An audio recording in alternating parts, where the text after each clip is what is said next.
Oi, pessoal, tudo bem com vocês? Está no ar mais um episódio do PHcast. Antes de mais nada, vocês já sabem seguir nossas redes sociais oficiais, @phcast.oficial e @phbabos. Nós estamos no Instagram, no TikTok, no Kawaii, Spotify e no YouTube. E no YouTube vocês também já sabem, se inscrevam no nosso canal, curtam o vídeo, comentem bastante, ativem o sininho aí para os vídeos chegarem para vocês primeiro. É muito importante para nós esse crescimento também nas outras plataformas, né? Então, quero saber o que vocês estão achando dos episódios. Compartilhem bastante nas redes sociais e bora lá. Nosso episódio de hoje é patrocinado pela Maruque Pereira, Clínica Odontológica, né? Pelo Cicobi Credisg, pelo Souza & Souza Supermercado e pela empresa Irmãos Cândido. Vamos falar da nossa convidada de hoje? Para mim, é uma convidada muito especial. É um nome que tem ficado cada vez mais conhecido na nossa região. E foi minha professora, né, gente? Então, assim, eu tenho um carinho especial por ela. Professora e orientadora. Ela é doutora em administração, professora na UFV, campus de Rio Paranaíba, coordenadora da Inovalto e empreendedora. Seja bem-vinda, Raquel Soares. PH, estou muito feliz de estar aqui, muito mesmo. Como eu te falei, quando eu cheguei aqui, foi uma surpresa enorme, mas recebi com muita alegria e como um desafio, né? Eu falo de tanta coisa, mas eu acho que eu falo pouco sobre mim.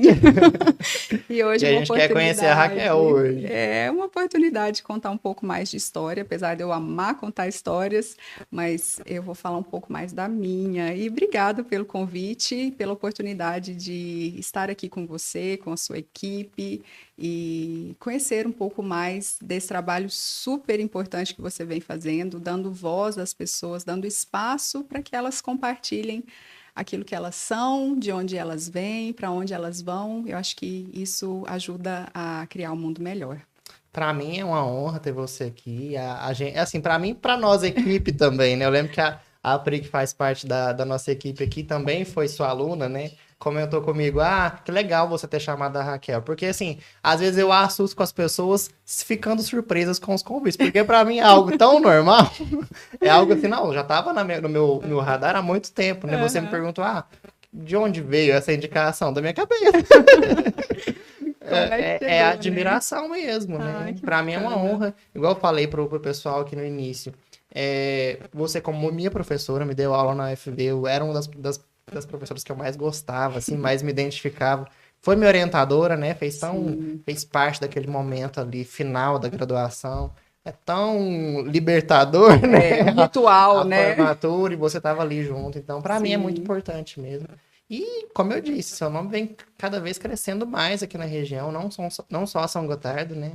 E quero ouvir essa história, quero mostrar essa história para o mundo aí. Eu tenho andado bastante, né? Eu acho que eu sou uma pessoa que está sempre em movimento. Eu acho que se você me perguntar sobre mim, eu vou te dizer que eu já estou pensando no próximo passo. Embora eu acho que com toda essa intensidade eu aproveite muito também cada passo, cada momento. Vive mesmo, cada situação. Muito intensamente. É engraçado, ontem mesmo uma pessoa que não me conhecia falou assim: você é sempre assim, essa serenidade toda? Aí eu pensei, né? De onde ela vê serenidade aqui, né? A cabeça lá em 2027 já. Exatamente. Mas é uma brincadeira, assim, uma forma de realmente saber que tem muita energia, tem uma vontade de viver enorme e muitas coisas que fazem meu olho brilhar e que me fazem movimentar em direção àquilo que eu acredito, àquilo que eu gosto de fazer. Raquel, a gente vai ouvir essa história, né, com muito cuidado, mas antes de começar, já quero te desejar, né, as boas-vindas, igual eu disse. Fique à vontade, a gente tem um lanche aqui preparado para você, enroladinho de queijo, pão de queijo, e é tudo de um dos nossos patrocinadores, o Souza & Souza Supermercado. Vou conversar com você sobre eles, né? Não sei se você conhece. Sim, eu vi que elas estiveram aqui no podcast, no PHcast, e são assuntos que brilha o olho, né? Empreendedorismo, mulheres empreendendo. Sim. Então, realmente são histórias incríveis que valem a pena ser compartilhadas. A Carol e a Malu tiveram aqui. Quem não assistiu, tá nos nossos canais oficiais, corram para assistir. E o mercado, o Souza Supermercado, já é um mercado muito tradicional na cidade, porque ele tem quase 50 anos. Nossa. Mas houve uma mudança de gestão, né, com a Carol. Onde ela fez várias mudanças no mercado e crescimento mesmo, mas antes era um mercadinho Sabe aqueles mercadinhos raiz mesmo, de Aham, cidade pequena, que sim, vende o fumo e sim. vende até hoje. Assim, eu nem sabia, foi algo que elas contaram no episódio. Uhum, E várias evoluções, né? Uma delas é sim. a padaria que tá aqui, o exemplo. É uma delícia as coisas lá mesmo. E isso também é inovar, né? Sim, Uma das disciplinas que eu leciono, pequenas e médias empresas, e um dos grandes desafios dos negócios que permanecem aí por gerações e 50 anos é uma longa é história, quase 50 anos. está sempre se reinventando, assim como nós também, né? Temos que É. nos reinventar. Então, assim, fica a dica pra quem não conhece, a padaria deles, assim, tô falando mais da padaria porque o taurino aqui gosta da comida. Tem tanta opção, Raquel, Que eles têm legal. salgadinho, mini pizza, tem de tudo. Eu vou provar, E hein? Vai aqui chegar tem, a tem hora. algumas das delícias aqui pra nós. Fique à É, vontade, se tá? você me perguntar em uma frase, assim, uma das frases que define Raquel, Raquel é uma mineira que adora pão de queijo com café. Acho que esse Adoro. combo, Devia ele ter feito é... um cafezinho. Não, já tomei café hoje, não Ah, de muito. noite, né? Depois nem dorme.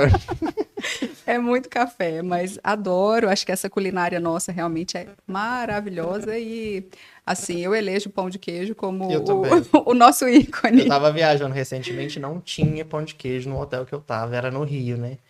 Aquela situação, assim, parece que tá faltando alguma coisa. Eu tô num Sim. hotel e não tem pão de queijo. Exatamente. E quando você viaja, às vezes, para fora, quando você chega no Brasil, primeira coisa, pão de queijo. É, vai no básico e funciona, né? Básico que funciona. Pessoal, quem tá aí acompanhando, vou deixar o arroba Souza e Souza Supermercado pra vocês seguirem as meninas, acompanharem o mercado aí, que elas postam diariamente as delícias lá do supermercado Souza e Souza.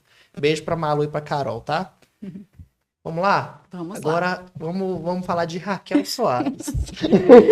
Bom, é uma história que tá ficando longa e se Deus quiser vai ficar mais longa ainda, porque eu quero, se ele me permitir, viver muitos anos. Mas a Raquel nasceu em Carmo do Paranaíba, que é onde eu moro até hoje. Vizinho aqui Aliás, moro nosso. até hoje não. Voltei para lá depois de um tempo, né? Mas fiquei até os meus 14 anos em Carmo do Paranaíba. É, Hoje eu tenho falado muito sobre uma ressignificação das minhas origens, né? Até porque eu falo muito sobre contar histórias, sempre gosto de provocar as pessoas a contarem suas histórias e eu ressignifiquei algumas coisas da minha história Tudo a ver com também, PH Cash, né? né? Histórias de São Gotardo da Histórias de São região. Gotardo e região. E eu começo dizendo que quando nasci em Patos de Minas, naquela época era comum as mulheres saírem de Carmo e ir a Patos ganhar seus filhos, né? Aliás, minha mãe conta que eu custei a chegar lá para nascer, né? Eu te falei que eu sou um pouco Já acelerada, estava acelerada no já parto. foi lá atrás, né? E algo dessa história que eu gosto de contar é que o primeiro lugar que eu passei quando saí do hospital, né, com os meus pais, foi na fazenda dos meus avós. Então eu falo assim, eu nasci no agro literalmente, né? Já foi direto Naquele pra tempo em que a fazenda. gente chamava o agro de roça. Então, eu acho que essa é a ressignificação que eu venho buscando. Não que as minhas origens não fossem importantes, eu tivesse vergonha delas, mas assim, eu tenho uma origem de uma família do interior, de pai e mãe que foram criados na fazenda. Essa fazenda dos meus avós paternos, até pouco tempo atrás, não tinha nem energia elétrica. Mas Não é nem fazenda, né? Porque não fazenda, quando a sítio, gente fala né? fazenda, a gente imagina assim, É, eu pelo menos, né? Uma sim. mega estrutura. Era uma Uma roça, um roça, um sítio. sítio, mas é dali que estão, assim, boa parte das minhas memórias afetivas de infância e que até hoje influenciam muito, eu acho, em quem eu me tornei, em quem eu venho me tornando, né? Eu brinco que eu sou uma curiosa da vida. E essa curiosidade, esse gosto pelas coisas simples, esse interesse por saber um pouco mais, começou ali quando a gente brincava de fazer aventuras, né? Então, o que que era fazer aventuras? Era sair para um lugar que a gente não conhecia, era ir num bosque ali, num lugar onde tinha algumas árvores, falar que era a Floresta Encantada, Ai, meu né? Deus. Era ficar debaixo da árvore, vendo as estrelas e vendo as luzes de outras comunidades rurais, porque lá não tinha, energia. Então, hoje eu olho para isso e vejo como algo que marcou muito de quem eu sou hoje, desse olhar além e achar que tem alguma coisa lá no horizonte que eu quero alcançar. Que bacana você ter esse olhar, né? De um momento ali da infância, momentos da Sim, infância, né? sim, E ressignificar dessa forma hoje, depois com de mais velha, de certeza. acordo com a sua profissão também, né? Exatamente. E da Muito bonito. influência que os meus avós tiveram em mim como padrinhos, né? Meu avô e minha avó eram meus padrinhos, então minha avó era toda metida artista, né? Autodidata, tocava violão, desenhava muito bem. Meu avô adorava contar os causos, né? Você chegou a E morar nessa roça ou não, você eu ia ia? com frequência, praticamente Entendi. todo final de semana.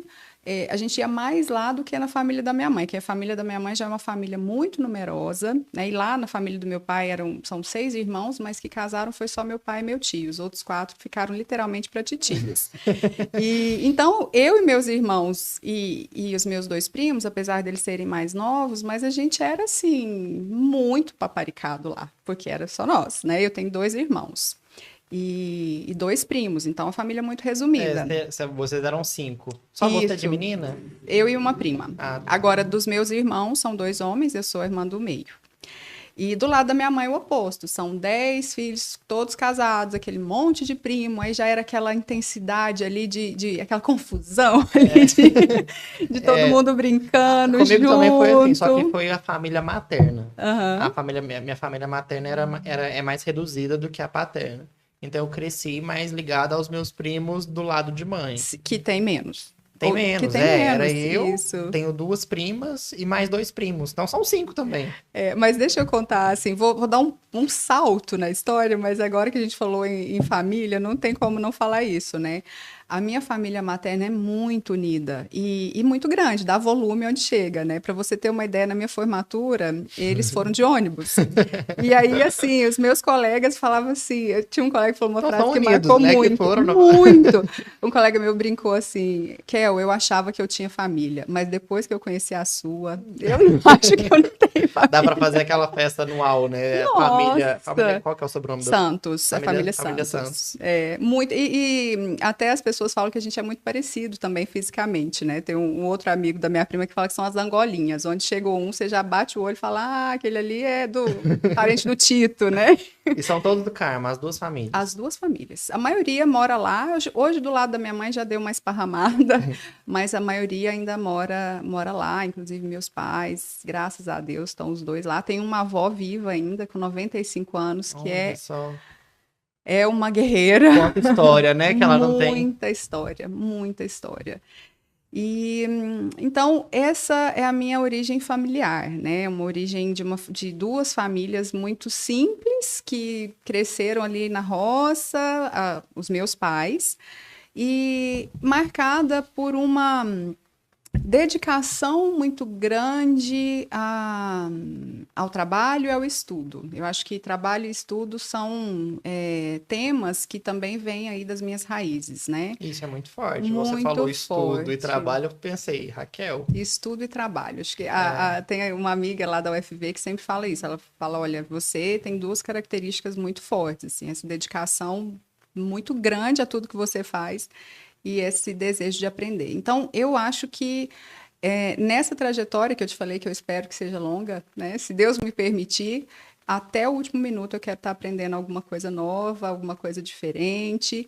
E, se possível, compartilhando com alguém, né? Que aí vem o lado professora, docência, que esse você ama, né? propósito que eu amo e que eu traduzo como sendo um propósito de transformar conhecimento em valor, né? Porque não é simplesmente transmitir um conteúdo, não é simplesmente dar uma aula, é possibilitar a pessoa que participa desse momento que ela leve dali algo que tenha um sentido para a vida dela. Então, é esse que é o propósito que eu venho trabalhando na docência, nos projetos que eu participo, de transformar conhecimento em valor. Eu, como seu aluno, me veio uma memória aqui agora você falando assim, porque era justamente o que acontecia comigo durante a graduação.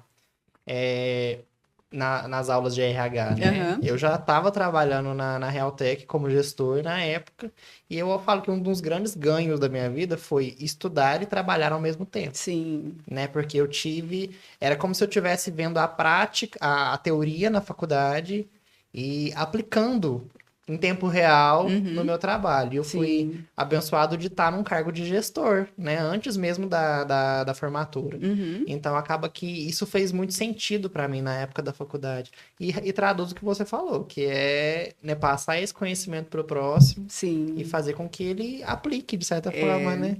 E aí, já que você quer saber história, lembrei de uma coisa aqui que é importante, né? É, como o estudo era muito importante, muito valioso para minha família, com 14 anos, minha mãe e meu pai decidiram me mandar para Uberaba para fazer o segundo grau. E muito nova, imatura, Criança. é uma criança. Hoje, eu tenho uma filha de 14 anos, eu olho para ela hoje e falo, não vai sair daqui não. Mas Mas os naquela tempos são outros, né? né? Foi super natural, até porque meu irmão mais velho já estava lá, o Eduardo, tinha um primo, o Júlio, que já Ah, você estava tinha uma lá, base. tinha um apoio, né? Então a nossa família já tinha criado essa tradição de ir para Uberaba, porque a minha tia caçula fez medicina lá e aí puxou a fila para que outros fossem para lá. E veio, né? Eu muito estudiosa, muito dedicada, mas detalhe, nunca fui assim aquele estudante que só estuda. Eu sempre tentei levar com equilíbrio, conciliando com outros interesses, sempre namorei, sempre fui em festa, sempre viajei, fazia exercício, enfim. Então, eu acho que Uma vida procurando levar normal, isso né? de uma forma saudável, sem me cobrar muito. Mas a escolha do curso superior foi muito difícil. Eu não sabia o que eu queria. Na verdade, eu achava que eu queria alguma coisa, mas eram coisas muito diferentes, do tipo direito e engenharia. E aí a escola oferecia aquele serviço de orientação vocacional. Teve feira de profissões, eu assisti as Você foi para palestras, Uberaba, fez Uberaba, seu primeiro, ensino. segundo, terceiro. Entendi. E aí chegou o terceiro ano, hora de decidir O que que o eu que vou que eu fazer vou da fazer da vida? vida. E assim como hoje, naquela época, não sei se era um pouco mais, talvez era um pouco mais porque tinham menos opções. Mas medicina era muito valorizado. E como já tinha minha tia que tinha feito medicina, meu primo mais velho, que estava lá em Uberaba, já tinha feito medicina, meu irmão queria medicina. Vou ser Caminho médica também. natural é a pessoa olhar e falar, Raquel, médica. É, medicina, mas a medicina acho que E até hoje é o curso, é o assim, mais concorrido, é, né? E sabe, hoje, PH, eu olho para isso também com uma ressignificação, mas o dizer não para a medicina, que talvez fosse uma expectativa dos outros, mas de forma alguma era o meu desejo, e eu tinha isso muito claro, com 17 anos é muito difícil, né?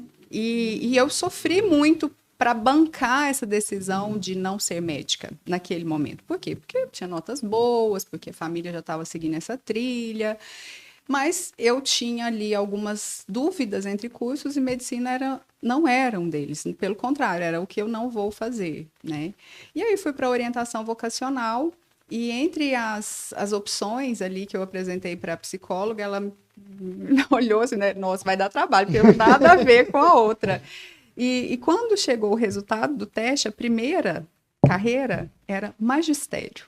Aí eu olhei para ela e falei, então você está querendo dizer que eu vou ser professora? Aí tipo, tchau, obrigada. não quero não. Não, né?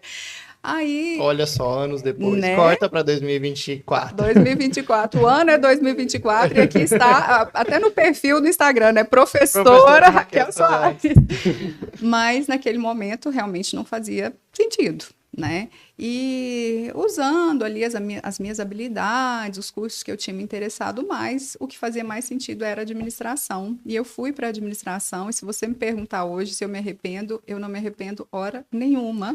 E naquela época, assim, porque acho que existe um certo preconceito com o curso de administração. Uhum. É, É o curso de quem não sabe o que fazer. exatamente.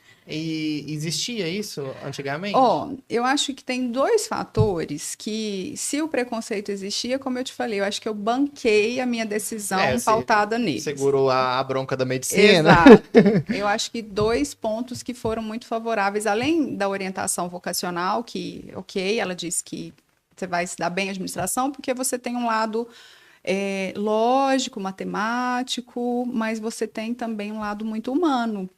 Então, esse equilíbrio na administração, ele é valorizado, ele é importante. Eu falei, ok, então é administração mesmo. Mas os dois outros pontos que eu acho que foram importantes para eu ter certeza e segurança da minha escolha, primeiro é que eu tinha e tenho dentro de casa um exemplo muito forte dos meus pais, que são os dois empreendedores, né? Hoje minha mãe é empresária, meu pai é produtor rural, mas minha mãe fez a carreira dela toda no banco, né? Ela se aposentou no Banco do Brasil. Então, eu tive uma referência do que seria uma executiva. E embora ela não tenha feito administração, ela cursou matemática, mas era uma referência de como poderia trabalhar sendo uma administradora. Tem muitos administradores, né, que trabalham em cooperativas, sim, bancos. Sim. Né? E um outro ponto que me ajudou muito ali nessa decisão é que eu escolhi universidades muito boas para prestar o vestibular e onde eu quis fazer, eu fiz, sabe? Então, o fato de ter feito numa universidade de ponta, na época ela estava... Notas boas, na época, a FEA Ribeirão, né, a USP, era considerada a melhor universidade em administração no Brasil. Então, eu falei, não, eu vou fazer administração, mas eu vou fazer na melhor. Né? Então, isso também me deu mais segurança da decisão que eu estava tomando, e inclusive, assim, hoje eu falo que a minha grande referência de formação em administração é a graduação, né? Embora tenham vindo mestrado, doutorado também, duas excelentes instituições, mas a minha base e até o modelo de ensino, que eu acredito que é isso que você falou, esse modelo de ensino que combina teoria e prática, vem muito dessa vivência em Ribeirão, que como eu falei no início, eu vivi intensamente, aproveitei todas as oportunidades que eu tive para fazer um bom curso. Então, você formou em qual universidade? Eu formei na USP em Ribeirão Preto. Campus Ribeirão Preto, isso, na FEA Ribeirão Preto. Que bacana. Sim. Eu não sabia. Não sabia? Eu achei que você tinha ficado em Uberaba. Não, eu fui de Ribeirão. Aí, de Ribeirão, terminei a graduação. Outra escolha, né? Agora, que faço da vida? Né? Naquele momento, voltar para casa, eu estava fora de cogitação. Eu muito nova. Já tinha ido para Uberaba, exatamente, já estava em Ribeirão. Exatamente. Muitas oportunidades em Ribeirão. Eu já trabalhava, já tinha carteira assinada, né? Que a gente fala, essa era uma meta muito clara. Na verdade, quando eu entrei na faculdade, eu tinha duas metas. Uma que era vivenciar as oportunidades possíveis, todas possíveis. Então, eu queria iniciação científica, eu fiz, fazer estágio em empresa, eu fiz, e eu queria também terminar o curso empregada. Então, eu terminei o curso com carteira assinada numa empresa do agro. Olha o segundo passo aí, né, dessa trajetória. Ligada ao agro. Sim. E aí, naquele momento, tive oportunidades de seguir por caminhos diferentes, podia ter feito mestrado direto, fui aprovada num concurso público de um banco e não quis, e eu optei por ir para São Paulo, fui ser trainee de uma multinacional em São Paulo, porque eu queria aquela experiência, não digo nem uma experiência profissional, eu queria uma experiência de vida, né, e estou falando aí com 22 anos, morando em São Paulo. Não era sozinha, mas eu dividi apartamento com uma colega de trabalho da IBM, que no primeiro mês foi alocada num projeto no México e foi morar no México. Então, o apartamento era eu, né? Um apartamento quase do tamanho do seu estúdio. E aí, lá naquele momento, pesou. Né, um pouco eu não digo da solidão, porque a vida em São Paulo ela é uma vida agitadíssima. Eu acordava às 6h30 da manhã para ir para as minhas atividades físicas, passava o dia todo no trabalho, à noite eu tinha um curso, eu chegava em casa às 11h30 da noite, sozinha. Então não aproveitava tanto assim, a cidade em si, de lazer, quando eu digo aproveitar. Não aproveitava. Aproveitava o final de semana, na época eu já namorava, quando meu namorado ia para lá, ou quando eu saía com os amigos do trabalho. Mas o estilo de vida do paulistano é muito esse, né? E aí você imagina, a menina que cresceu na roça, até os 14, cresceu assim, né? Via todo final de semana, tinha sempre cercada de muita gente. Depois fui para Uberaba, já um pouco ali, convivendo menos com a família, mas pertinho de casa, e de repente estou lá em São Paulo, e aí me sentindo às vezes sozinha. né? E eu falo que talvez o gatilho, a imagem que eu tenho, assim, que virou minha cabeça, foi um dia que eu cheguei em casa 11h30 da noite, dirigindo, né? Eu falo que não No tinha, trânsito de São não Paulo. tinha GPS na época, né? Você não imagina como foi a minha Nossa, eu não chegada dava em conta. São Paulo. Eu parava o carro no posto com o guia São Paulo do lado, traçava a rota e aí ficava andando enfim, de Outro dia eu fui ver BH, eu ponto em precisei ponto. da pessoa me guiando. É. E foi tenso, o trânsito foi um fator, mas o fator decisivo foi um dia que eu cheguei em casa enquanto o portão abria, o portão do prédio, o porteiro, por acaso, olhou para mim e me deu um tchauzinho. Eu falei, nossa, eu nunca tinha visto a cara do Do porteiro. porteiro do meu prédio. Ou seja, se eu não chegasse em casa, ninguém ia saber. Porque é uma coisa que você entra e sai muito anônimo. A vida numa cidade do tamanho de São Paulo, para mim, naquele momento, era essa vida muito anônima. Eu muito nova, com pouca experiência de vida, né? É, se acontecesse algo com você, quem Exato, daria sinal? exatamente. Mas foi uma experiência muito, muito boa. E aí, quando eu já percebi que aquilo ali não era um caminho que eu queria por muito tempo, teve uma conversa muito forte, uma conversa muito profunda que eu tive com uma amiga lá em São Paulo e que a gente conversa até hoje, somos amigas até hoje, e que eu falo que hoje em dia se fala muito em propósito, em procurar trabalhar com algo que te faça feliz, mas eu descobri isso muito cedo. Porque por mais que eu estivesse trabalhando em algo para o qual eu tinha aptidão, eu tinha habilidade, eu trabalhava com implantação de ERP, para você ter uma ideia. Eu Olha era só. consultora de implantação de ERP de um dos maiores sistemas, né? Um dos mais referências. E, ok, eu tinha habilidade, conhecimento técnico para aquilo ali, mas eu não Não estava estava satisfeito. feliz, né? E, inclusive, quando eu fui fazer o meu pedido de demissão, o meu gestor, ele virou para mim e falou, mas como assim você não está feliz? Você tem noção que você está numa das maiores empresas do mundo, que um monte de gente queria estar aqui no seu lugar? Fala a verdade, é por conta de namorado? Se o problema for namorado, a gente arruma um namorado aqui para você. Ah, Simples, né? gente, é Simples até um assim, né? machismo, né? Né? Também conheci o machismo muito cedo, né?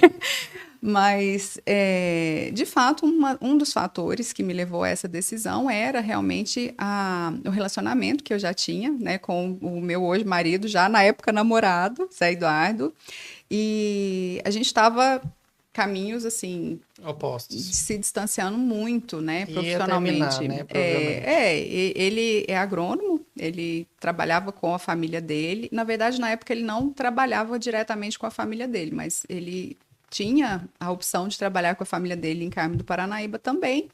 E aí não fazia tanto sentido essa carreira que eu estava trilhando em São Paulo, né? Até para fazer um parênteses aqui da professora, esse é um ponto que afeta mais a carreira das mulheres, né? A decisão profissional em detrimento da família, muitas vezes ela recai para a mulher.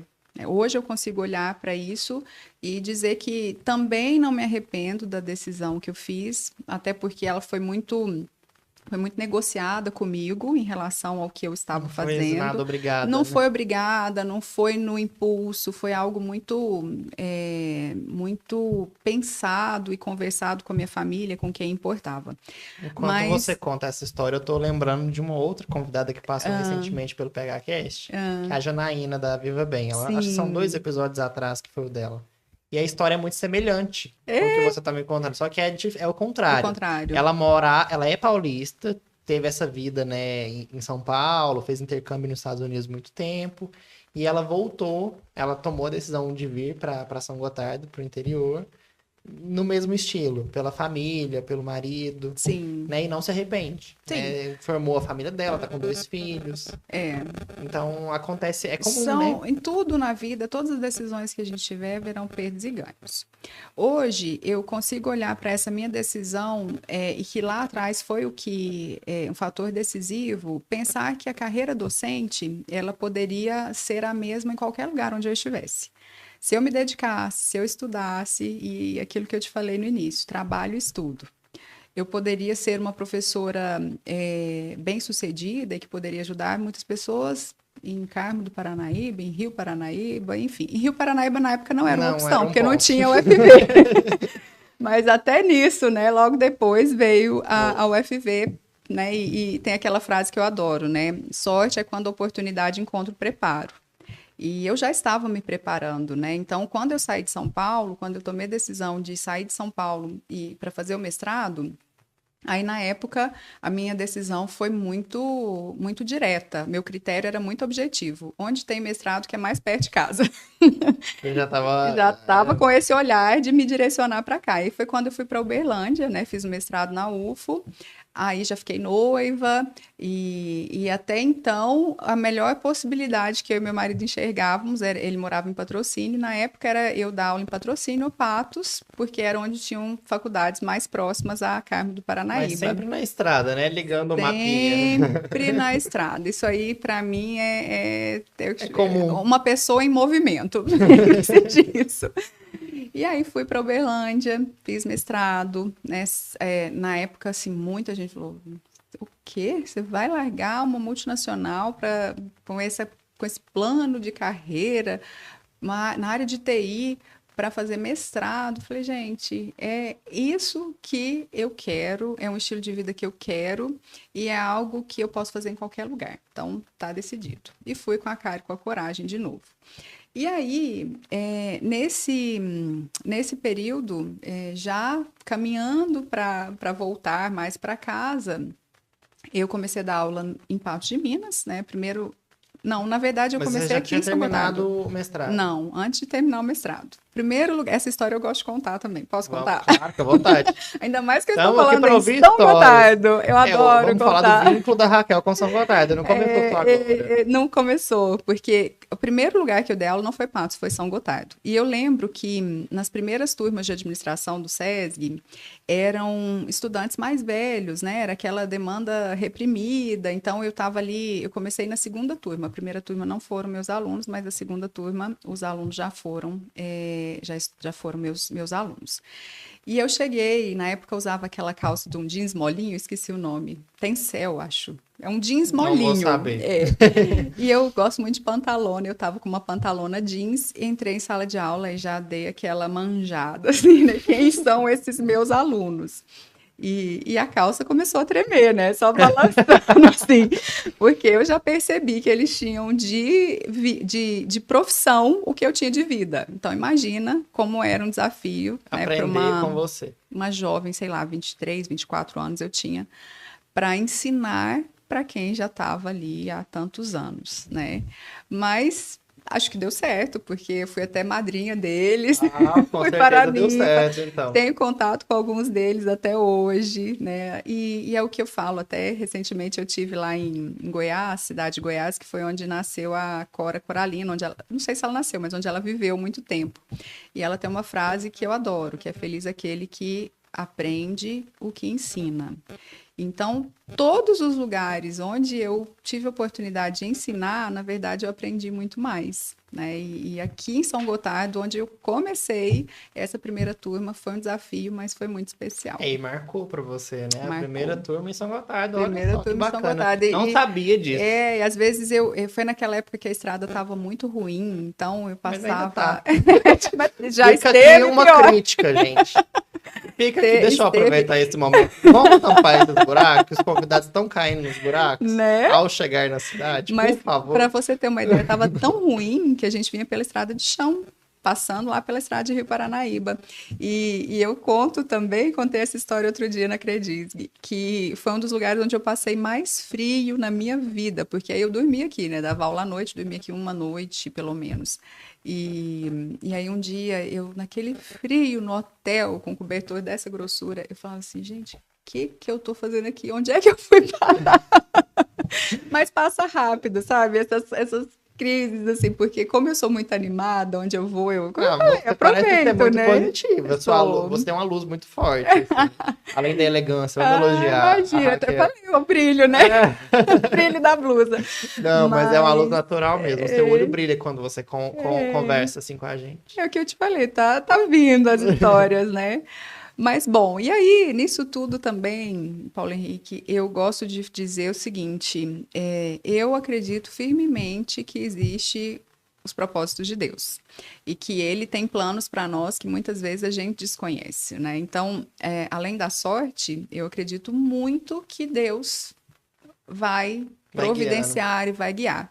Por que eu estou dizendo isso? Porque nesse meio tempo, entre mestrado, noivado, aula no SESC, uma mudança de vida tão grande, vindo de São Paulo, de repente a UFV em Rio Paranaíba, né? Como assim? Você vai uma universidade federal aqui na região, 17 anos atrás, eu estou falando na verdade 18 anos atrás, era uma coisa muito improvável.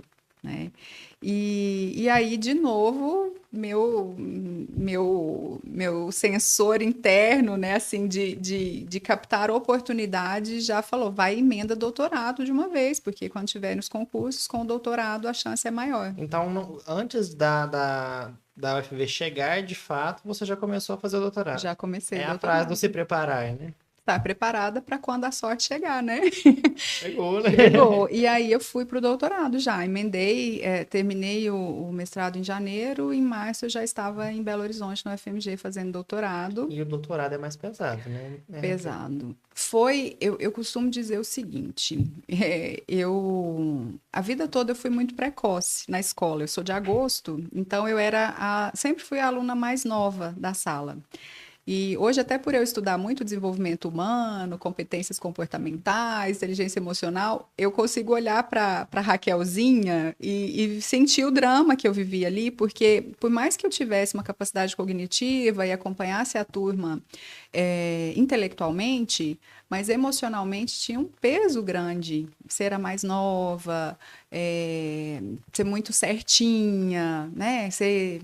sempre, como eu te falei, não a melhor aluna, mas está sempre ali com boas notas. Tinha que se dedicar, parece que mais do que os outros. Exato. Só que aí no doutorado o peso chegou. A conta chegou no doutorado. Porque lá eu senti um ambiente, eu não vou dizer competitivo, mas eu me assustei com o clima acadêmico ali, a pressão acadêmica num doutorado realmente é pesada. Você teve que se mudar para BH ou não? Você acredita que não? Essa foi uma das maiores loucuras que eu fiz na minha vida. Eu vivia na estrada. Vivia na estrada a ponto de ter semanas que eu ia e voltava 2 vezes a Belo Horizonte. Carmo, Belo Horizonte? Carmo, Belo Horizonte. Gente, mas é muito tempo. De carro, de ônibus, de carona, até de avião, de Patos, eu fui uma vez, porque eu tinha que chegar rápido aqui. Na época tinha um voo, mas assim, foi a loucura. Eu acho que nesse momento foi um pouco assim... acho que foi mal dimensionado, tá? Eu falo foi mal dimensionado, eu não achei que seria tão difícil, mas tinha um pouco também da questão do casamento. Eu tinha acabado de me casar e meu marido falava o seguinte, que turbilhão, né? Peraí, tudo desculpa assim, te cortar, mas assim, saiu do mestrado, casou antes de terminar o mestrado, provavelmente. Não, casei depois. Terminei o mestrado em janeiro, comecei o doutorado em março e casei em maio. Não, imagina começar o doutorado e organizando um casamento. Exatamente, foi assim. Foi assim. É loucura. E meu marido falava assim, namorar de longe tudo bem, mas casar de longe não. Então eu fiquei com aquilo, falei, então tá bom, então eu vou casar e vou morar em Carmo do Paranaíba. Eu ia para Belo Horizonte toda semana, ou até, como eu te falei, às vezes 2 vezes por semana. Ah, por semana, eu entendi por dia. Não, por semana. Às vezes 2 dias por semana, entendi. Assim, né? Mas, sei lá, tinha períodos que eu fiquei, né? De segunda a quarta, vamos supor, teve uma época que eu tinha aula terça, quinta e sexta. Então, eu ia na terça, voltava na terça, depois eu ia na quinta de novo. Fiz isso algumas vezes, não foi com frequência. Ficava aqui a quarta e voltava. Porque durante uma fase do doutorado eu dei aulas aqui na região também. Dei aulas aqui no SESC, dei aulas em Patos, dei aulas no Carmo. Você conseguiu trabalhar durante o doutorado? Consegui trabalhar durante o doutorado. Raquel, a gente precisa te estudar. E com um propósito muito claro. Quando chegar a vez do concurso na UFV, e o doutorado é quantos anos? Foram 4 anos. E aí, com 1 ano e meio com essa luta, 1 ano e meio na estrada enfim, cada situação que se eu te contasse, você não acredita, assim, de ler coisa no ônibus, né, no carro, de parar em algum lugar para tomar banho, para me trocar, que eu tinha que chegar correndo para uma aula, enfim, teve tudo isso. Correria mesmo. Correria mesmo. E aí, no meio do segundo ano, quando tudo tendia a melhorar, eu fui aprovado no concurso da UFV, que era a meta. Só para eu entender uma coisa, porque assim, a UFV veio uma notícia muitos anos antes que teria o UFV, então. Isso. Na verdade, eu fiz o mestrado em 2005, 2006. No final de 2006, anunciou-se que teria o UFV. E eu acho que as atividades começaram em 2008. Foi exatamente no ano que eu casei. É isso mesmo, começaram em 2008. Então você se preparou Eu mesmo. me preparei. E aí, em 2009, no meio de 2009, eu passei no concurso. Pronto. Eu falei, agora eu sossego, né?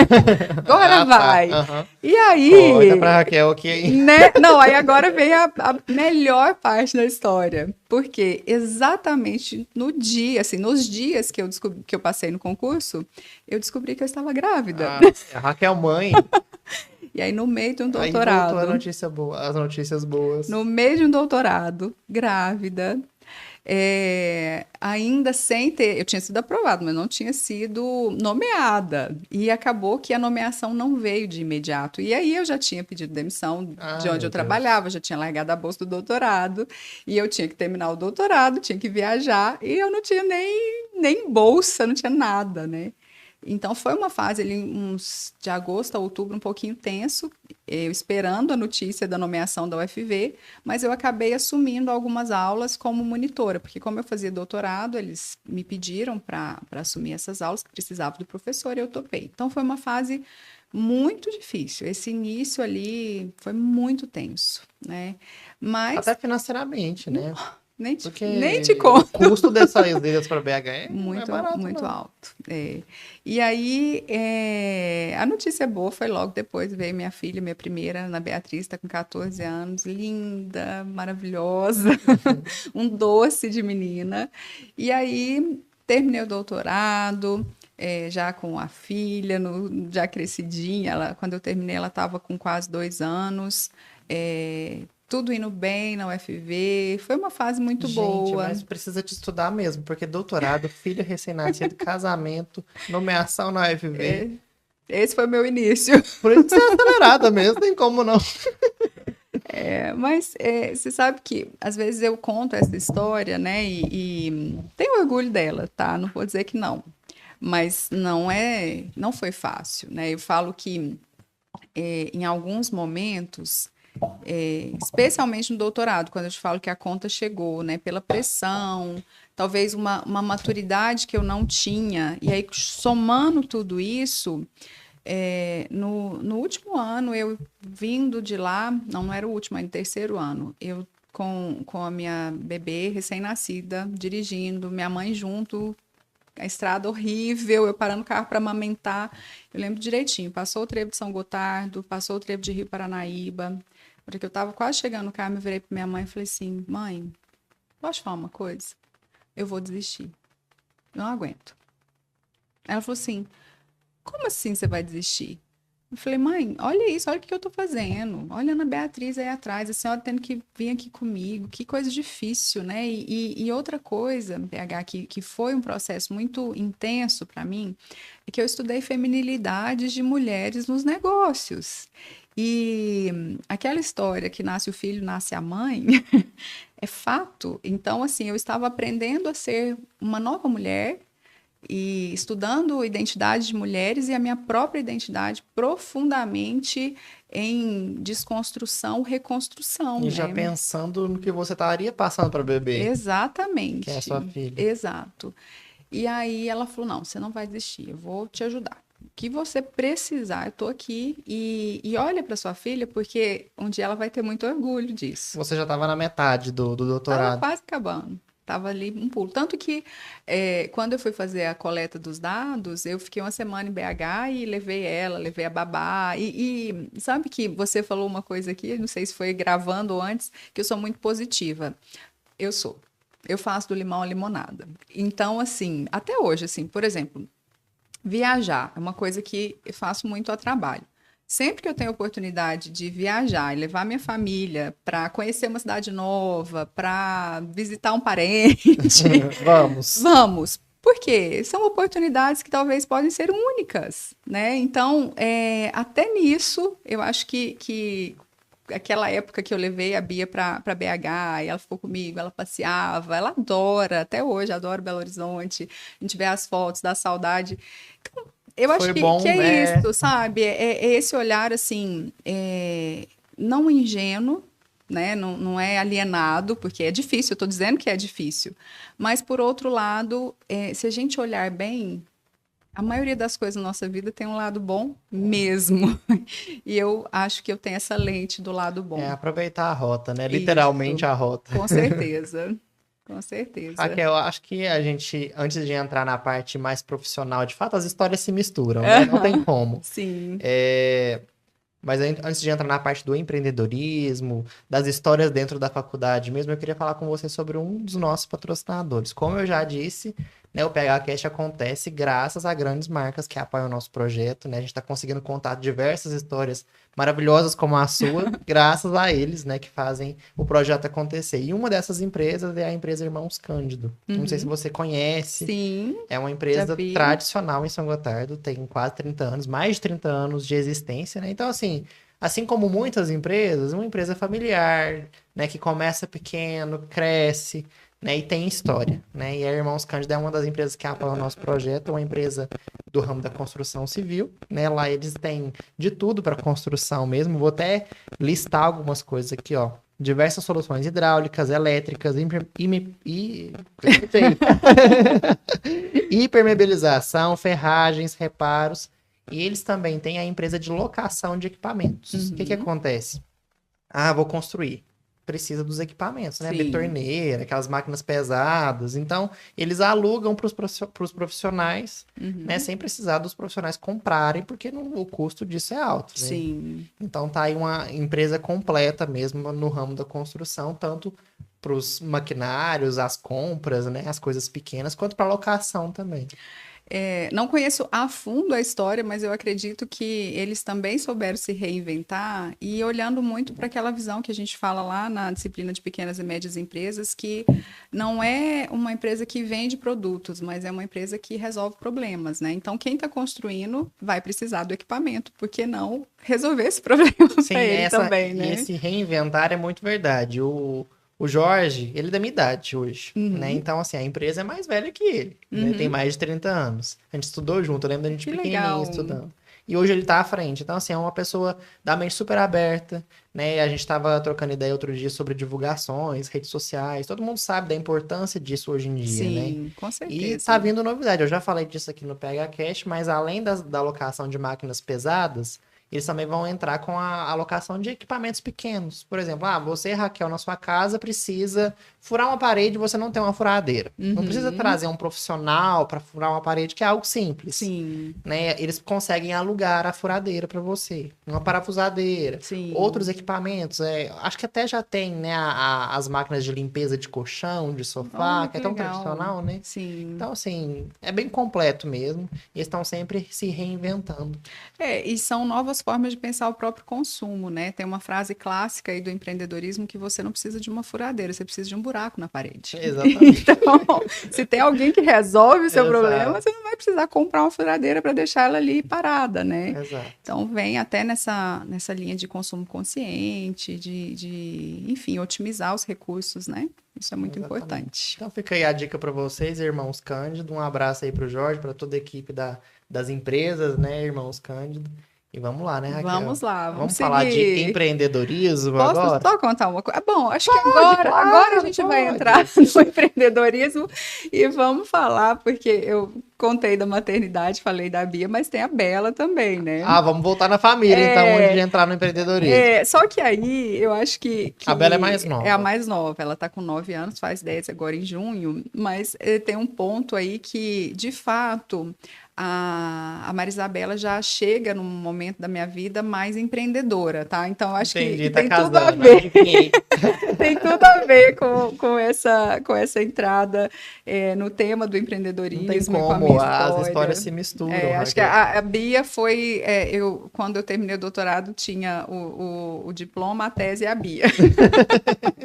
E inclusive, uma das frases primeiro que ela falou quando ela era pequenininha era as pessoas perguntavam, Bia, cadê a mamãe? Tá fazendo tese. O que É sabe, né? O tese. que é tese? Tá fazendo tese.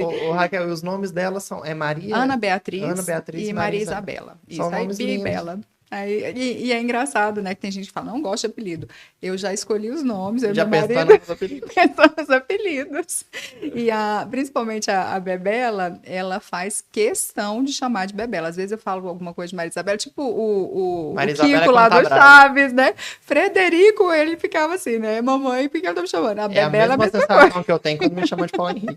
Tá, eu já Depende. chamei. Não, mas a sua entonação não foi Não, uma não, é entonação. PH, é PH. É, assim, PH, Paulo. Mas o Tá. Paulo Henrique, dependendo do jeito que você fala, eu falo, o que que eu fiz? Né? A Bela, a mesma coisa. Mas então eu passei ali 4 anos de calmaria, talvez, e foi uma escolha consciente. Eu fui mãe nova, sim, para os padrões, eu acho que dessas gerações. Eu casei nova e fui mãe nova. Eu estava com 25 anos quando eu casei, 27 quando eu tive a Bia. E aí, por mais que fosse um pouco sedutora a ideia de ter logo emendar os filhos, né? Eu estava cansada. É o que eu te falei. Eu tinha passado por uma fase muito Desgastante. estressante, desgastante, com o doutorado, com a maternidade, com o início no UFV. E aí eu falei, não, agora, Casamento. né? Deixa eu respirar e deixa eu dar uma sossegada. Então eu falei, não vou ter outro filho agora. Vou esperar um pouco, curtir a Bia, né? A gente fala muito isso. E como ela foi a primeira neta dos dois lados, ela também foi muito paparicada, muito. Ela reinou absoluta durante 4 anos, né? Então, quando ela estava com 3 anos e meio, foi quando eu engravidei. E aí, quando eu tive a Bebela, que é outra lindeza na minha vida, é um pouquinho mais acelerada. Não sei de onde essa menina puxou. Não, a gente não faz ideia também. É um pouquinho Não. mais acelerada. Você contando sua história que né? Inclusive para nascer, ela nasceu A de caminho de 37. Não, mas ela nasceu com 37 semanas, teve uma fase ali um pouco mais complicada no finalzinho da gravidez. E eu é engraçado, né? Assim, as mães vão me entender, os pais também que acompanharam suas esposas.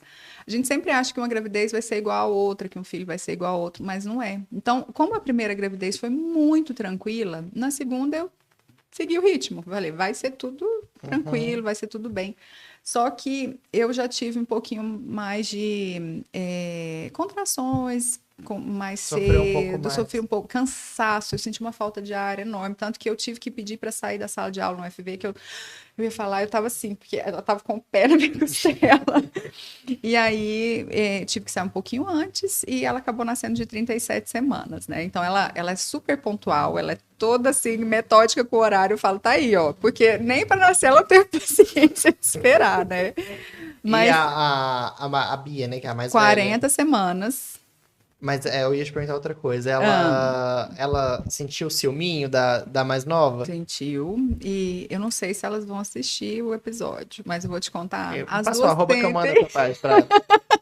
Elas sentem até hoje. Ciúme Sério? é uma coisa que, por mais que. Eu estava conversando isso, converso com muitas mães, minhas amigas que têm duas filhas também. Elas se amam com certeza, né? Se dão bem boa parte do tempo, mas rola muito ciúme. Eu acho que um pouco até por elas serem muito diferentes. Os temperamentos e as personalidades delas são muito diferentes, né? E a diferença não é tão grande, não né? é tão São grande. 5 anos? 4 anos. 4 anos. Quase 4,5, né? E aí a Bebela vem nessa fase da Raquel empreendedora, né? Como é que começa esse ímpeto empreendedor, né? Eu gosto de contar essa história também, que começa com a Enactus, que foi um projeto que começou com 2 estudantes de administração, e eu conto a história assim, que eles me cercaram no corredor, eu lá andando, né, puxando minha malinha ali, uma pasta que eu carregava Outra na memória, época. lembrando dessa Você malinha, lembra? eu lembrei. Não estava lembrando mais disso, Correndo, mas você falou, né? agora me veio a Correndo de memória. uma sala para Provavelmente estava outra, sentado em algum canto, né? assim, na UFV, jogado, Ou roubando a comida da Priscila. jogando truco, talvez, Não, né? o troco O não, truco não não me foi da pegou, sua não. época, não. Mas roubar a comida da Priscila, sim. Certeza. E aí os meninos me pararam ali e falaram, professora, a gente tem um projeto que quer instalar aqui no campus, de empreendedorismo, liderança e trabalhar com a comunidade. E aí a gente precisa de um professor conselheiro, você aceita? Aí, sabe quando eu não pensei para falar? Aham. Tipo, onde é que eu assino? Faltou eu falar assim, onde é que eu assino? Você gostou da ideia mesmo. Gostei muito da ideia. Eu falo que foram palavras-chave assim que me pegaram mesmo, né? Liderança, empreendedorismo. E mais uma vez, hoje eu olhando para trás, para essa história, eu tive aquele sentimento ali na hora, assim, de que a gente. Aquela velha história que a gente ouve dos nossos pais e avós: ninguém dá o que não tem. Então, aquilo que eu tinha, talvez, sobrando ali, que estava pulsando uma vontade de empreender, por que não fazer isso aprendendo e ensinando aqueles alunos dentro do time Enactus, né?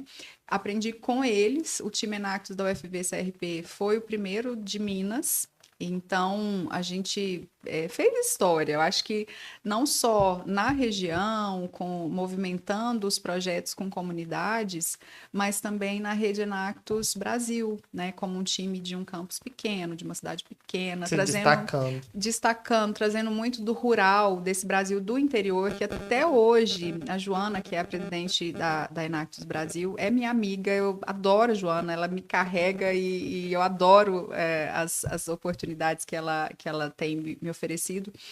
E eu vejo que o que eles estão, né? Por que o UFV-CRP? Por que a Raquel? Porque a gente tem esse lado do Brasil do interior. A gente está aqui a no realidade, real. de fato. Sabe, o Brasil real, um agro real. E esse desafio que a Joana, esse ano, ela me trouxe para que a gente pudesse trabalhar um pouco mais na rede, é de realmente aproximar esse agroprodutor do consumidor. Porque quem consome alimentos? Todo mundo, gente. Tem até uma foto que eu coloquei no meu Instagram. Esse dia, eu tive um estalo, assim, um insight. Eu fui para São Paulo de avião, peguei o voo em Uberlândia, e ali saindo, né, a hora que levantou o voo, fiquei na janela vendo aquele monte de pivô e de lavoura e de pastagem, imaginando quanto é produzido ali naquela região, e também aqui na nossa região a gente sabe que é assim. Aí, quando você chega em São Paulo, Rio de Janeiro, é outra Aí visão. você vê prédio, e eu fiz, né, as duas fotos em paralelo para imaginar o seguinte: quantas bocas que vão se alimentar do que a gente produz aqui? É muito. É no mundo, né? É no mundo. E aí você coloca isso numa escala global, né? Então, essa necessidade de aproximar o agroprodutor do agroconsumidor com realidade, com uma visão do quanto é difícil essa jornada de produzir alimentos, de fazer os alimentos chegar à mesa dos consumidores, de produzir com responsabilidade, com sustentabilidade. Isso não pode ser um discurso mercadológico, porque a gente que está daqui, a gente que tem as origens, a gente que convive com esse dia a dia dos produtores, a gente realmente sabe o quanto é trabalhoso e o quanto isso é importante para o Brasil e para o mundo.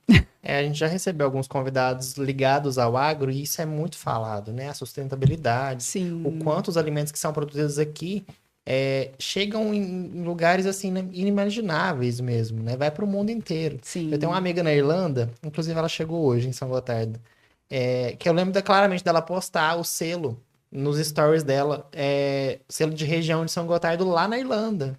Né? Então, assim, é daqui para o mundo mesmo. Daqui para o mundo.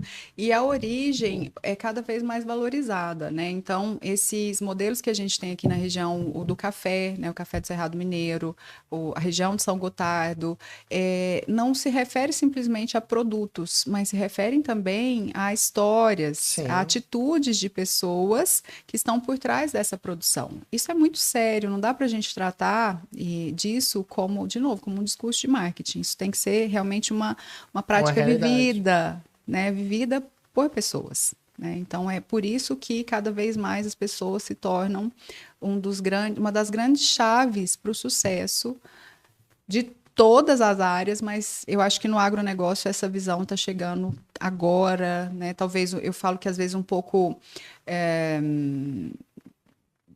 não vou dizer que é tarde, não é tarde, mas é tardia, né? A tecnologia veio antes e agora esse reconhecimento da necessidade de valorizar os produtores, as produtoras, o quanto se fala de mulheres no agronegócio hoje, né? Por quê? Porque de repente esse discurso todo, né? Porque já é uma realidade há anos. Já é uma realidade há anos. Então, tudo isso está ali dentro desse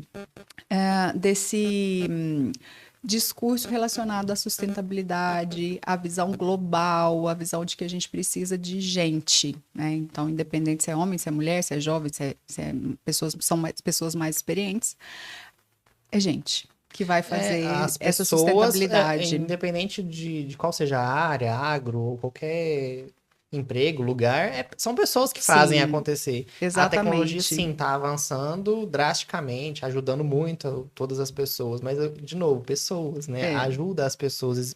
Tem pessoas por trás de tudo isso. Exatamente. Não substitui, né? Exatamente. É isso aí. É a grande mudança. Eu tenho chamado isso de transformação agro-humana, que inclusive é o livro que a gente vai publicar esse ano, em breve, Como Liderar e Gerir Pessoas para o Agronegócio. Palestrante, escritora, professora, empreendedora. Faltou, tá vendo? Itens para citar no início do episódio. Mas, Raquel, aí falando da Enactus, né? Você ficou quanto tempo na Enactus? Eu estou até hoje como professora conselheira, mas hoje eu atuo um pouco menos no time, porque quando eu comecei eu era muito mão na massa, assim, eu ia para as comunidades junto com os meninos e pegava o carro e fazia reunião e estava junto mesmo. E essa história da Enactus esse ano fez agora em maio, semana que vem. A gente completa 11 anos. E eu estou ainda, só que um pouco menos, porque eu assumi o Inovalto há 2 anos, e aí hoje a gente tem outras professoras conselheiras, a Débora e a Virgínia também estão com o time. Então, eu estou um pouco mais nos bastidores. Antes da gente falar da Inovalto, vamos falar da One2 Agro. One2. One2 que fala? One2. Eu li aqui One2. Acho que antes você falou One2. Agora eu dei uma errada. Não, mas tá valendo. Eu acho que vou dar uma de Cíntia Chagas aqui agora. Toda vez que eu tenho que soletrar ou corrigir, eu falo, esse nome não tá bom. Então, é uma coisa... Chagas é uma que aquela do português, que quando fala, o que você acha do nome, não sei o quê. Sei. Aí ela... O que seu filho te fez para você ter que... Eu ouvi outro dia, ela falou, o que seu filho te fez para você ter que colocar o nome dele, que ele vai ter que soletrar pro resto da vida? Então, a que fala da francesinha, que é brega? É, a própria. Então, quando você teve esse deslize aí, a gente até pensou em fazer campanha para... Como é que fala isso mesmo, né? One2, One2, enfim. Mas só uma curiosidade sobre o nome, nasceu de uma brincadeira, né? O nome One2, quando a gente foi participar do processo de aceleração de negócios. E aí um dos integrantes da equipe que ia se inscrever nesse processo no Oceano, que é o Centro de Empreendedorismo e Aceleração de Negócios do Unipam, a gente tinha que dar um nome à equipe. E naquela época, a nossa visão era muito de criar uma empresa para resolver o problema da seleção de pessoas para o agro. Na verdade, não era nem a seleção, era a conexão, né? Que a gente via ali que o agro precisando de pessoas para trabalhar, pessoas se formando e pessoas com vontade de trabalhar no agro, mas parece que não tinha ponte. Então, a One2 queria ser essa ponte. E aí um dos integrantes da equipe falou, sabe aquela imagem do tio Sam, eu quero você, né? E aí foi o eu quero você, né? E aí ficou, I want you. Aí ficou One2. O 2 eu pensei que era de 2 na minha cabeça, antes de ver a forma de escrever. A forma de escrever. Então, como tem tudo isso? E aí, a gente falou aqui antes também, o agro, ele é muito autêntico, né? E ele gosta dessa autenticidade. Então, eu tenho as minhas dúvidas se esse nome vai permanecer por muito tempo. Até, gente, comenta aí, o que vocês acham? Sugestões, muda ou não? A gente muda ou não? Vamos fazer um rebrand, ou deixa o antigo, vamos refazer o reposicionamento de marca para falar em português. Mas é por isso que eu falo assim, como o agro é muito Brasil, eu me questiono se a gente ter um nome internacional americano, faz sentido, sabe? Então, enfim, é coisa para se Eu acho pensar que eu em não termos de tenho opinião formada. reposicionamento. Nós Vou também não. pensar. Mas ajude aí, quem estiver assistindo. 2 da manhã, perdi o sono, tô lá. E, gente, vou mandar Né? uma mensagem pra Raquel Agora, né? Sugestões. Tá, estive Mas, ó, pensando... engajamento, aí dá pra fazer uma campanha aqui para Não, engajar. Coloque lá no @ a gente vai o ter parte nome. depois, né? Opa! Tudo é negociável, Uma mulher de negócio não né? dá pra brincar, né? Mas vamos lá, né? Agora falando da OneTwo. A Enactus, então, despertou essa veia empreendedora minha. Eu realmente entendi que eu tinha uma vontade muito grande de fazer algo que fosse útil para alguém, algo que resolvesse o problema de alguém. E que para isso eu tinha muita energia, né? Então, como professora, claro que eu gosto muito da docência. O estar em sala de aula, para mim, é prazeroso. Diferente, eu já ouvi colegas falar que não, Que não já gosta. não gosta, gosta de pesquisa. Não, a Raquel gosta de estar em sala de aula, né? Mas não é a única coisa que eu gosto. Né? Então, esse lado híbrido de ver as coisas, aquilo que eu te falei lá da minha graduação, de entender que quando teoria e prática caminham lado a lado, as duas se beneficiam. Então, eu tinha muito claro na minha cabeça que quando eu fosse para uma universidade, eu estaria com o mercado do lado, assim, principalmente na área de administração. Porque Até para fazer a realidade. para fazer a ponte, né? E você foi meu aluno, você já deve ter ouvido essa frase. Quem foi meu aluno, certeza que já ouviu essa frase. Em administração, nós não temos laboratórios. Os nossos laboratórios são as organizações. Então, se a gente não tem esse contato com a realidade das empresas, das organizações públicas, das entidades sociais, enfim, com o dia a dia. E, na verdade, a gente passa a maior parte do nosso tempo nas organizações. Né? Como é que a gente vai tornar tangível para um jovem ali de 17, 18 anos o que é uma estrutura? Por isso o é tão importante as parcerias, né, que são feitas entre as empresas e a faculdade. Muito importante. E aí eu entendi isso na Enactus, né? Caminhando também com teoria e prática, ali o primeiro projeto que eu mergulhei de cabeça foi Mulheres de Chaves, porque eu trabalhava com as mulheres no agronegócio, né? Então eu falei, bom, mulheres, rural, empreendedorismo, comunidade, já sei, vou trabalhar com o time para a gente fazer um projeto com foco em mulheres de alguma comunidade rural, né? E aí, provavelmente, eu vindo ali de Rio Paranaíba para o Carmo, passei do lado de Chaves e falei, por que não Chaves? Abrindo um parêntese antes da gente adentrar na OneTwo, né? Você é também defensora das causas das mulheres, muito. Né? Como você falou aí das mulheres de Chaves, me veio esse insight. A minha tese de doutorado foi sobre mulheres nos negócios. E aí aquilo ali, como eu te falei, assim, sendo mãe e repaginando as minhas identidades também, tinha acabado de ingressar na universidade como professora e conhecendo as histórias daquelas mulheres ali, eu recebi uma provocação na minha banca de doutorado de uma professora da UFMG, que falou o seguinte, e agora? O que você vai fazer com esse documento aí de tantas páginas? Você vai colocar ele numa gaveta? Acabou? E aquilo ali, para mim, foi um impulso para dizer, não acabou. Até porque, quando a gente olha aí, minha defesa foi em 2012. 12 anos atrás, se hoje a gente fala com tanta facilidade, talvez, sobre as questões das mulheres nos negócios. Está sendo mais pautada. Exato. Naquela época não era tão comum assim. E ainda mais que aí, por uma questão, de novo, de olhar o cenário, de fazer esse mapeamento do ambiente e ver que o agronegócio era um setor em que, na nossa região, era forte. A UFV, uma universidade tradicional nessa área. Eu falei, já sei, eu vou agora trazer esse tema para as mulheres no agronegócio. Então, eu fui uma das pioneiras nas pesquisas das mulheres no agronegócio. Em 2013, já comecei as primeiras pesquisas para identificar os papéis que as mulheres vinham exercendo, especialmente na gestão do agronegócio, né? Então, foi uma outra frente que me abriu ali, que também deu muitos frutos. Ligada ao seu doutorado. Ligada ao doutorado. E aí eu já fiz pesquisa com as mulheres nos cafés, fui coautora do livro Mulheres nos Cafés no Brasil. Fui até na ONU apresentar o livro, representando as Olha! autoras. Foi um projeto te que... visualizar, todo elegante, chegando na ONU. Dá um outro podcast a história, porque, de novo, a minha frase, vou falar aqui, né? A sorte é quando a oportunidade encontra o preparo. Por quê? Eu não era a autora que iria representar os autores. Nós éramos 4 editoras e, na verdade, autores são 42, se não me engano. Só que a editora que era convidada para ir, ela estava com problema no visto. Ela não tinha conseguido tirar o visto. E eu não sei se ela tinha também a facilidade com o idioma. E aí eu tô lá em São Paulo, um dia assim, sabe, tinha ido fazer um curso, estava indo para vir embora já, preparando para vir embora. Recebi uma ligação da Josi, uma mentora muito querida, que foi uma das coautoras também. Ela falou assim, Raquel, como que tá seu visto? Você tem visto? Tenho. Seu inglês? Vai, eu me viro. Você quer ir para Nova York?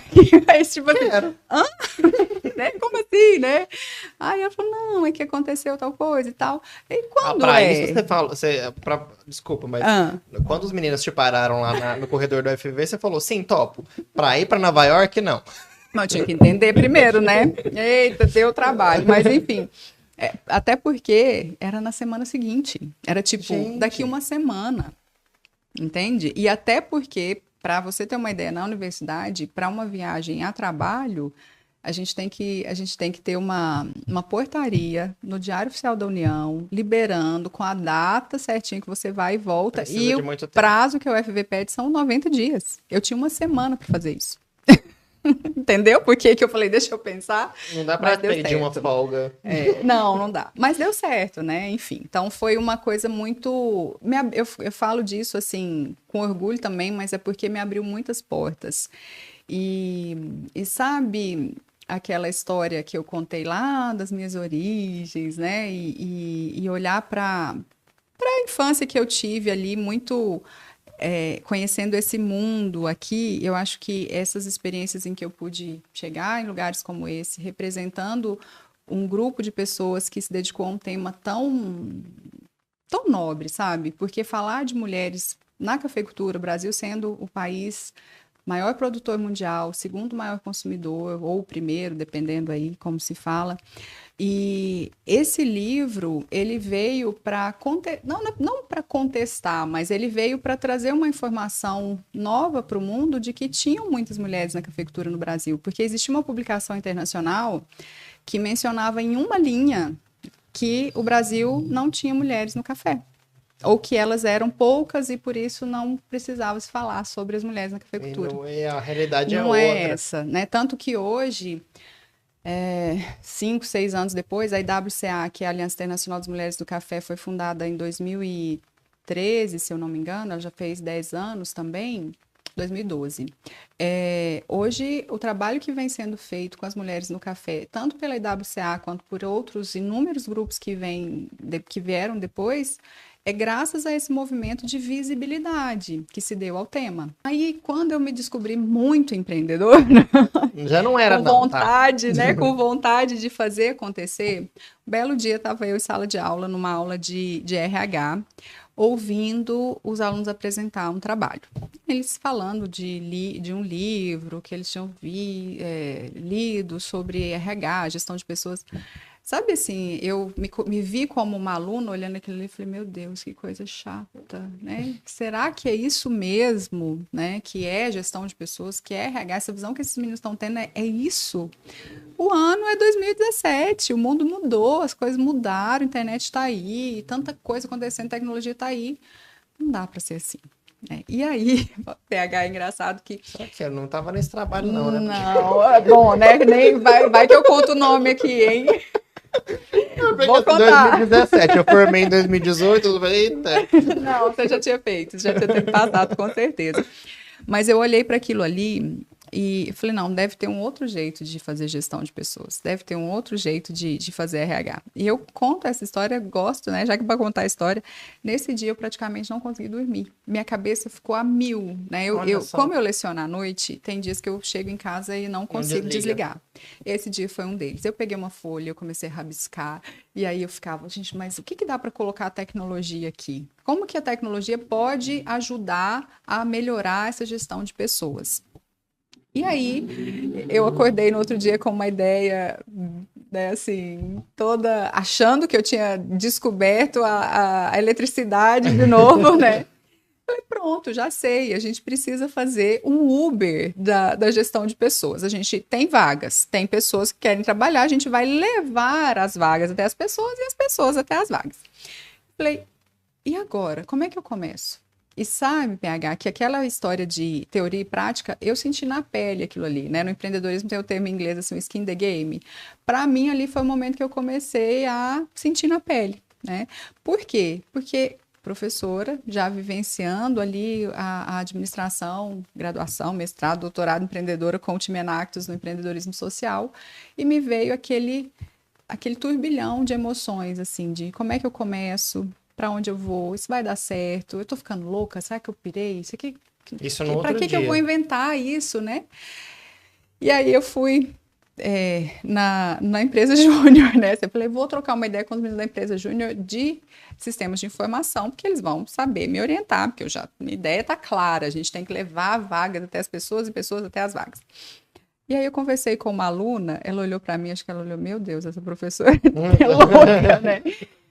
Professora, tá, legal, sua ideia e tudo, mas primeiro, não é Uber, isso seria um Tinder. E eu, um Tinder, foi para dar um match, né, da vaga com o candidato. Eu falei, tá, porque eu não conheço o aplicativo. O Tinder eu não tive oportunidade. Não uso. Mas, seu Tinder a propósito, pessoalmente 26 anos atrás. Né, foi um só, né? Assim, pá. E aí ela falou assim, por que não? Por que você não participa de um processo de aceleração de negócio? Eu, tá aí, uma boa. Vai modelar esse negócio e tal. E assim, gente, que fique claro, não lecione empreendedorismo, hein? Eu passei por tudo isso, embora eu conheci um pouco, mas eu não sou professora da área de empreendedorismo. E a gente já tinha o Inovalto lá, mas que é o nosso Centro de Empreendedorismo e Inovação, mas a gente ainda não tinha programas estruturados, estava ainda muito no começo. E aí eu falei, bom, então eu sei onde tem. No Unipan tem, tá perto para mim, que eu te falei, Raquel em movimento, literalmente peguei o carro e fui lá. Conversei com uma grande amiga minha, na época, a Paula, e falei, contei que eu tinha uma ideia e tal, e aí o que eu faço com isso? Ela vem participar da aceleração aqui. Tá, o que eu tenho que fazer? Monta um time, cria um canvas do modelo de negócio, se inscreve e vem. Só isso. Então tá bom. E aí foi onde começou essa história de tentar conectar o mercado de trabalho às oportunidades profissionais. Naquele momento, nosso foco eram estudantes universitários, foi como a gente começou. Aí, depois de muitas pivotagens, né, que são mudanças no modelo de negócio, a OneTwo hoje é uma empresa que leva a inovação na gestão de pessoas para o agronegócio, né? Então, trabalha com recrutamento e seleção também, né, um processo 100% digital, focado no agronegócio, assessoria e consultoria em RH, né? Então, estruturação de departamento de RH, a parte estratégica de trazer esse RH realmente como uma estratégia para o negócio, e não simplesmente processos burocráticos ou como processos somente de departamento pessoal, mas que esteja ligado à estratégia do negócio. E a Academia Líderes de Impacto, que é a formação de lideranças, porque a gente entendeu que esse RH só seria estratégico se os líderes entendessem o papel deles. Tem que andar junto, não tem como. Gestão de pessoas não é com RH só. É claro que o RH tem um papel fundamental e eu sou super defensora da importância que o RH tem nas empresas, mas precisa ter uma articulação muito grande com a liderança, até para os líderes entenderem o papel deles na gestão de pessoas. Se os líderes vão contra... ação não vai para frente. Não vai para frente. São os grandes patrocinadores. É uma realidade grande. Sim. Que é a ponte entre colaborador, Sim, né? exatamente. Toda a cadeia hierárquica. Hierárquica. E aí o Anchu nasceu e foi tendo essas mudanças. A gente esteve incubado no Parque Tecnológico de Viçosa por um tempo. Fizemos várias mudanças no nosso modelo de negócio para incluir a tecnologia. E hoje é uma startup que tem feito aí esse trabalho em empresas ligadas ao agronegócio. É uma equipe... Hoje nós estamos com 6 pessoas trabalhando diretamente, todo mundo em home office, né? Tem pessoas de São Gotardo, Rio Paranaíba, Carmo, Goiás, então a gente está com um time disperso. Boa parte ex-alunos da UFV, ex-alunas, na verdade, da UFV, e temos também a parte do time em Patos de Minas. E, enfim, de vez em quando nos encontramos. É um trabalho de consultoria também, Também. Raquel? Sim, é um trabalho que não tem como pegar. Eu tenho muitas discussões nessa área de empreendedorismo em relação ao modelo de negócios de serviços. Né? A digitalização de serviços ela é muito complexa. Por quê? No agro, especialmente, as pessoas ainda são muito olho no olho. Elas querem saber com quem elas estão falando. Não é uma coisa assim não é um serviço totalmente padronizado, um serviço que você presta 100% online. Né? Então, acaba que a gente tem que construir esse relacionamento, tem que ter um pouco ali do presencial, né? Um modelo híbrido. Eu acho que a gente consegue trabalhar em torno de 80-20. 80% digital, mas aquele 20% ali faz diferença. Você atende também cooperativas, Sim. Né? É um assunto que eu queria abordar com você, também por um dos nossos patrocinadores ser o Cicobi Credisg. Inclusive, você estava lá antes de vir para cá, né? Lá. Você presta esse tipo de trabalho lá para a cooperativa também. Desenvolvimento de lideranças e estruturação da área de RH, né? E o que a gente traz, né, em termos de...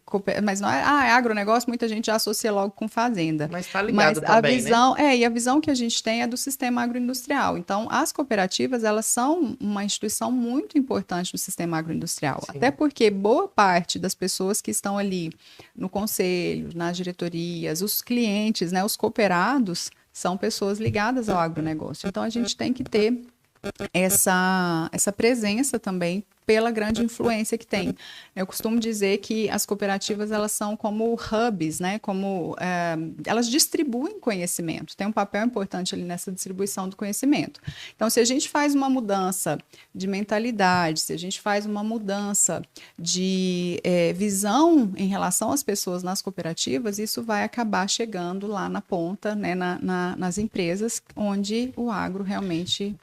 E falando do Cicobi Credisg, é uma empresa, é uma cooperativa, né, verdadeiramente de São Gotardo, onde parte do que o lucro, a gente pode falar assim, volta para São Gotardo. Sim. Né? Então tá aí também a importância de falar das cooperativas, né? Sem dúvida. Eu costumo dizer o seguinte, PH, hoje, se você olhar, boa parte das empresas, das organizações vão ter lá na sua missão, em algum lugar da sua visão, a palavra desenvolvimento sustentável. E a própria sustentabilidade ganhou aí uma força muito grande nos últimos anos, um destaque muito grande nas pautas de negócio. Mas se a gente for analisar de perto, que é o que eu tenho vivido nos últimos anos, o papel das cooperativas, elas já nascem com esse papel de promover o desenvolvimento sustentável. Porque todos os resultados que elas geram, eles ficam para serem investidos na comunidade, ou as sobras são distribuídas para os cooperados na forma de algum serviço, na forma de algo que melhore a comunidade. Então, tá no DNA das cooperativas. É financeiro mesmo, né? Sim. Você é sócio ali, você tem parte. E outra coisa que eu vejo aqui em São Gotardo, vejo também lá em Carmo, na Credicarpa, é a geração de empregos qualificados. Né? Quantos ex-alunos nossos aqui da UFV Sim. mesmo estão nessas cooperativas como funcionários, gerentes, diretores, e o quanto eles se orgulham também de terem crescido com a cooperativa e de devolver isso para a comunidade. Então, esse propósito das cooperativas eu acho fantástico, né? Tendo a oportunidade de conhecer mais de perto, eu tenho visto que elas fazem um papel incrível, Que bom. tanto aqui quanto em Carmo e nas diversas cidades onde a gente vê. Falando do Cicobi Credisg, né? Hoje eles têm a sede principal no centro ali de São Gotardo, tem a agência em Guarda dos Ferreiros e uma novidade, né? Não sei se o pessoal já está sabendo, o grande público, né? Mas vai ter uma nova sede do Cicobi Credisg que vai ser inaugurada aí até dezembro de 2024, que vai ficar no bairro Campestre, né? Temos aqui o endereço, Avenida Prefeito Erotides Batista, esquina com a Rua das Palmeiras, né? Até dezembro aí vai ter esse novo ponto para atender melhor a população de São Gotardo, né? Serão 3 agências aí na região do Cicobi Credit. Muito bom. Já agradecer vocês aí pelo apoio ao PH Cast, eles estão com a gente, eu sou parceiro deles há muitos anos, já como influenciador, Sim. né? Como PH Cast agora também. Então um abraço aí para toda a equipe do Cicobi Credit.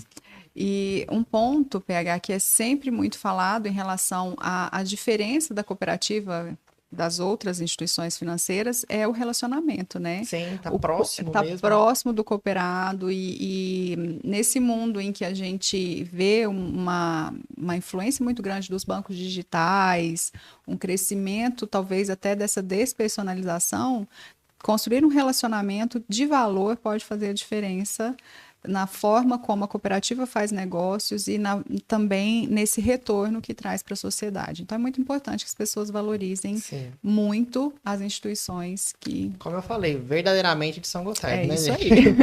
Raquel, vamos falar um pouquinho sobre a parte acadêmica. Vamos a Raquel, lá. professora, né, que é tão forte em você, a professora Raquel Soares. Sim. Vamos começar. Quais são as disciplinas que você leciona? Eu leciono administração não é administração de recursos humanos, é o novo nome da disciplina Gestão Estratégica de Pessoas 1 e 2. RH. São disciplinas do quinto... Ai, agora deu branco. Acho que do quarto e quinto período do curso. Não, do quinto e sexto. No quinto e sexto.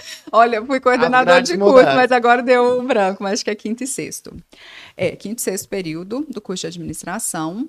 E também 2 disciplinas optativas, que é gestão de carreiras e administração de pequenas e médias empresas. Eu não lembro dessas optativas na minha época, carreiras não. É nova, né? Carreiras eu criei na pandemia. Foi uma disciplina que eu comecei online e que, assim, foi uma disciplina que muitos alunos que fizeram me deram feedbacks super positivos do quanto eu ajudei a criarem ali realmente uma visão de planejamento de vida. De caminho, né? Para que lado eu vou agora que eu tô formando. De olhar para suas próprias habilidades, olhar o que você quer, pensar não somente no trabalho em si, mas pensar na carreira, pensar num projeto de vida mais amplo, né? Então, isso aí foi fruto ali dessa disciplina de carreira.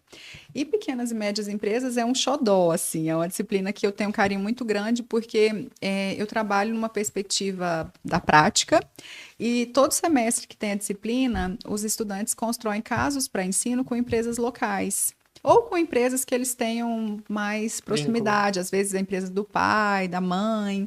E os empresários são convidados a participarem da aula final, onde os alunos vão apresentar os casos construídos. Então é muito bonito, né? Eu muitas vezes me emocionei em sala de aula de empresários que têm empresas aí como as que você falou hoje, de 30, 40, 50 anos, chegaram às vezes cabisbaixo, assim, com a voz até difícil de sair, embargado, e pedir desculpa, falar assim, desculpa, eu tô aqui, mas vocês que sabem, eu falei, não, pelo contrário, a gente está aqui para reconhecer a sua experiência e reconhecer o que você fez, que levantou esse negócio, que criou a sua família, que possibilitou geração de emprego e renda, né? Então, realmente, as pequenas e médias empresas, elas têm um papel importantíssimo na economia, em todos esses fatores, e um papel importantíssimo também na vida desses empresários que, boa parte, né, muitos nem estudaram, muito menos administração, mas que se tornam gestores e líderes que fazem, acontece, que tem esse empreendedorismo na veia. Tá ligada ao empreendedorismo, né? Sim. Que você falou. Mas eu queria que você falasse um pouquinho sobre RH, que eu acho que eu olho para você, Raquel, eu lembro de recursos humanos. Assim, era muito marcante, né? Durante a graduação, assim, era aguardado pelos alunos, pelo menos na minha época, as disciplinas de recursos humanos, pela sua didática, pela forma que você é conhecida na região, e já era conhecida na UFV mesmo, né? É engraçado, né? Essa questão do RH, ele entrou na minha vida assim, é, por acaso, mas como nada é por acaso, vamos lá, vamos à história. É, eu acredito que a maneira como eu trato a gestão de pessoas tem um lado muito provocativo.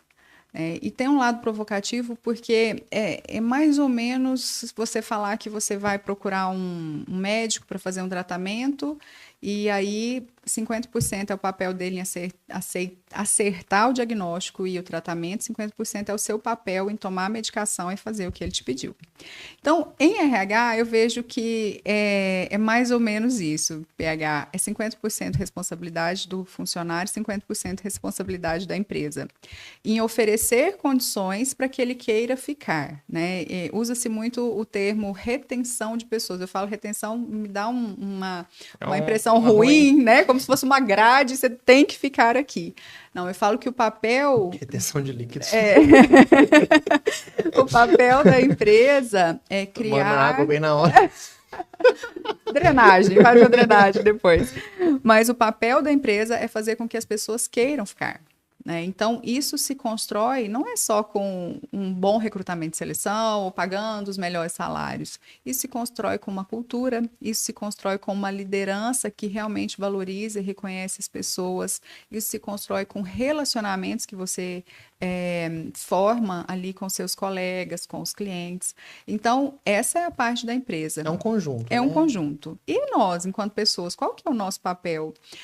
Hoje em dia se fala muito em felicidade no trabalho. Tá na moda, né? Que bom que tá na moda falar em felicidade, né? Felicidade no trabalho.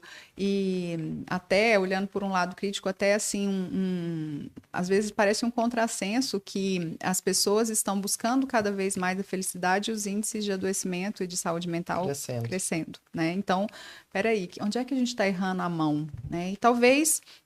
Eu acho que um dos pontos em que a gente possa estar exagerando, né, pesando a mão, é no tem que. Você tem que ser feliz no trabalho. E assim, vamos colocar tudo isso de uma forma clara que a gente não vai ser feliz o tempo todo. A felicidade não é um estado que a gente encontra e fica nele para sempre. Né? Tem dificuldades em qualquer área, né? Todas as áreas, né? Tem poemas e livros e teses que vão dizer que felicidade são momentos de descuido, né? E são surpresas que acontecem e tudo mais. Então, eu acredito que a nossa parte, os nossos 50% enquanto colaboradores, e aí falando eu também sou colaboradora, servidora pública, né? A nossa parte é buscar algo que a gente faça e que faça o bem para o outro. Algo que faça bem para nós e que possa fazer bem para o outro, né? Não é tem que estar bem, tem que amar, tem que ser feliz. Você não vai ser feliz o tempo todo. Tem coisa, eu te falei, eu falo com paixão do ensino superior, adoro, amo, gosto de estar em sala de aula, assim como os projetos que eu executo, mas tem momentos que não são fáceis. Tem conversas difíceis, tem conversas corajosas, né? E RH, em especial, agora falando dos processos ali, né? Atrair, reter, desenvolver, remunerar, tem assuntos muito polêmicos, né? A culpa é sempre do RH, sempre né? do RH. Então, assim, às vezes você tem que demitir um colaborador, uma conversa dificílima de se ter. Às vezes você tem que fazer uma reestruturação salarial que é, além de trabalhoso pra caramba, do ponto de vista técnico, né, super trabalhoso, mas tem noção do impacto que tem na vida das pessoas, né? Porque a gente vive numa sociedade capitalista. Então, às vezes a gente fala assim, no campo se usa muito esse termo. Tá muito difícil reter os trabalhadores porque por R$100 ele pula a cerca, né? Muda de camisa. Mas, na verdade, às vezes não é só os R$100. Não é o salário não só, é o salário, todo um conjunto de fatores e aquilo que eu falo que o dinheiro sempre não compra. na verdade. Né? Só que aí a culpa é do RH. Entende? E aí a culpa é do RH. Então, em muitos momentos, assim, você falou que olha para mim e vê RH, mas é engraçado que, não sei, posso estar enganada, mas eu acho que talvez o meu posicionamento de RH, ele tenha um tanto quanto daquele equilíbrio que eu te falei, de olhar o lado humano e olhar o lado do negócio, né? E encontrar aí uma relação que seja satisfatória para as duas partes, né? Que você realmente gere resultado para os negócios, você trabalhe de uma forma que favoreça a organização e dê essa sustentabilidade econômica também para ela, mas que as pessoas se encontrem, que elas alcancem seu máximo potencial, que elas estejam felizes em alguns momentos, satisfeitas no ambiente de trabalho, né? Então, é isso que eu busco, né? Mas eu E falei de olhar para você e pensar em RH, lembrando da da disciplina. Da disciplina, né? disciplina de RH.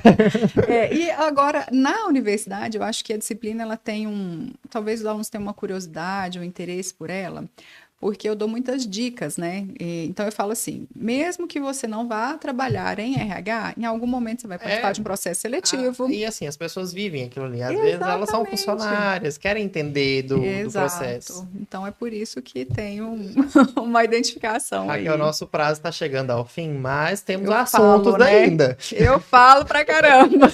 Se vira aí, corta, faz o que você quiser pra caber no tempo.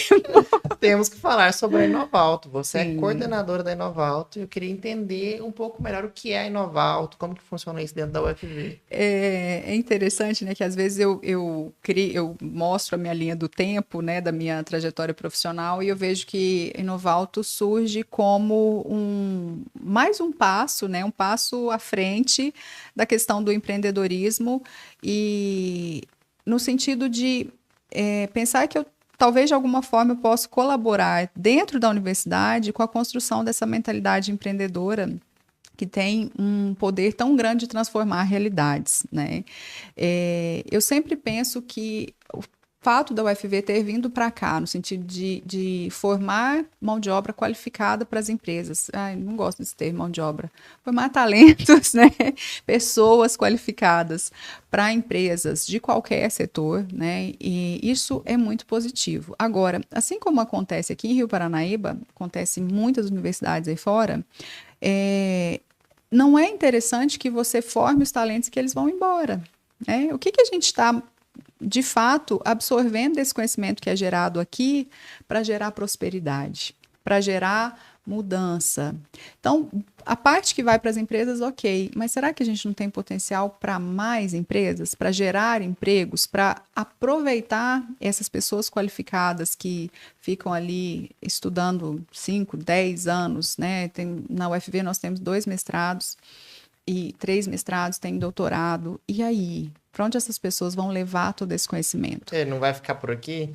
É aí que entra o potencial de empreender, né? Porque de diferentes modos, né? Eu ando bastante aqui na região, então eu vejo que existe uma dinâmica diferente de empreendedorismo, Pato, São Gotardo, Carmo, Rio Paranaíba, mas todas cidades com uma mentalidade empreendedora muito forte. No Inovalto, o que a gente busca é transformar esse potencial em negócios. E aí, dentro do atual regimento do Inovalto, que é parque tecnológico, a ideia é que a gente possa ser capaz de atrair empresas de base tecnológica para se instalar em Rio Paranaíba e também o surgimento de novas empresas que podem começar ali dos estudantes, de pessoas que já passaram por ali, que participem dos chamados programas de aceleração, incubação, e que se tornem empresas que vão se fixar no parque tecnológico. Então, aí a gente tem um potencial de fazer uma transformação muito grande, né, aqui É um na projeto região. que está acontecendo. Está Né? acontecendo. É de longo prazo, né? Às vezes eu falo disso. 2 semanas atrás eu fui a Belo Horizonte no encerramento do programa VUEI, que é um programa da Secretaria de Estado de Desenvolvimento Econômico. VUEI é Vivência Universitária, Empreendedorismo e Inovação. Então, aquela Raquel lá de 10 anos atrás da Enactus, que carregava os alunos, que fazia reunião nas comunidades, agora é a louca do empreendedorismo, estou fazendo o mesmo ali. Faz Ideaton, estamos organizando um hackathon, que é uma maratona de ideação. Então, eu ainda tenho essa empolgação, esse entusiasmo de enxergar que existem oportunidades dentro do nosso campus de promover essa virada de chave empreendedora da UFV. Até porque a UFV Viçosa é a terceira universidade mais empreendedora do Brasil. Então, a gente tem muito a aprender com eles, e eu estou sempre lá na cola, batendo na porta do Parque Tecnológico. Andando correndo atrás, para trazer esse movimento para cá. Né? Então, eu considero que até aqui o Inovalto ele trouxe um apoio muito grande, um incentivo muito grande à cultura empreendedora. E a gente precisa da cultura empreendedora, só que agora a gente precisa avançar. E esse avanço ele se dá como? Articulando o setor público, privado e a universidade, que é fazendo essa chamada hélice tríplice rodar. Então, no ano passado a gente fez 2 eventos, convidamos São Gotardo, convidamos Carmo do Paranaíba, né, os prefeitos, a prefeita daqui, empresas, porque, PH, eu sempre falo que a UFV, ela é muito grande para a gente pensar somente em Rio Paranaíba. O alcance dela, ele é muito maior. E principalmente quando a gente fala dessa questão de empreendedorismo e inovação. Então, eu sou uma, sei lá o termo, né, uma embaixadora desse tema dentro da universidade, porque eu acredito que o próximo nível, a próxima mudança que pode advir dali, essa transformação na região, vem por esse caminho da inovação e do empreendedorismo. Então, a gente pegando essas excelentes ideias, transformando em negócios, atraindo empresas de base tecnológica para cá, para que a gente possa também aproveitar esses talentos qualificados que a universidade está formando. Sempre com essa parceria, faculdade, fundamental. UFV, empresa. Dentro das 4 pilastras, a gente não vai fazer nada sozinho. É por isso que eu estou andando. Não para, né, Raquel? Assim como a diretoria do campus, né? O Renato, Everaldo, Virgínia, a Vânia, diretora de ensino, todos os diretores têm essa consciência e fazem esse trabalho incansável, né, de buscar essas parcerias com as empresas e de buscar essa aproximação com o governo local para que a gente possa potencializar o desenvolvimento a partir da universidade. Tá tudo certo. Eu acredito a gente tem que acompanhado sim. E visto que vocês estão correndo atrás e tá acontecendo, né, Raquel? Exatamente. Para fechar nosso podcast de uma forma mais leve, era para eu ter te perguntado lá no início sobre isso. A gente tá falando aqui de coisas profissionais, sim. Né? A postura muda. E eu nem gosto, né? Vai embora. E você correndo, né? Na estrada, para lá e para cá.